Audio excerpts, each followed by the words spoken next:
xibaar yu wér te wóor ca tàng-tàng ba abonnez-vous pour ngeen di mën di jot suñuy vidéo. daleen ak jàmm seen chaîne bi di Buzz 221 HD kii di président Bassirou Diomaye Diakhar Faye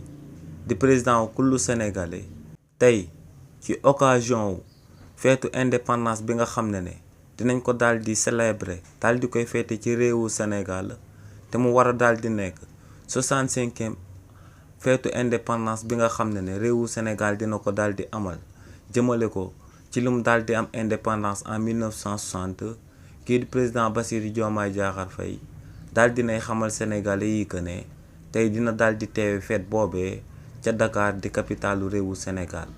waaye tamit bu paree li ni mel dina daal di amal ak conférence de presse tey à partir de 21h daal di àddu jëmale ko ci actualité politique ci réewu Sénégal te li ni mel dina ko daal di amal moom ak ay journalistes yi nga xam ne ci réewu Sénégal la ñuy daal di yeewoo ci biir palais de la République ngir ñooñee daal di koy poser ay questions mu daal di leen di répondre ci actualité politique yi nga xam ne ñoom ñooy daal di xew ci réewu Sénégal. waaye tamit ginnaaw li ni mel beneen xibaar bu yees jëmale ko ci waa membre gouvernement bi moom mooy que ne premier ministre bii di Ousmane Sonko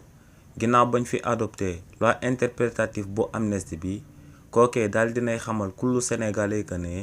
le 12 war a tombeek samedi bi ñu jëm le 12 avril dina daal di dem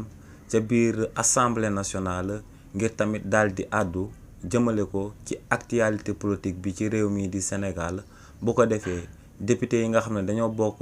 ci parti au pouvoir ak député yi nga xam ne dañoo daal di bokk ci parti opposition bi daal di koy poser question mu daal di leen di répondre. xibaar yu wér te wóor ca tàng-tàng ba abonnez-vous pour ngeen di mën di jot suñuy vidéo.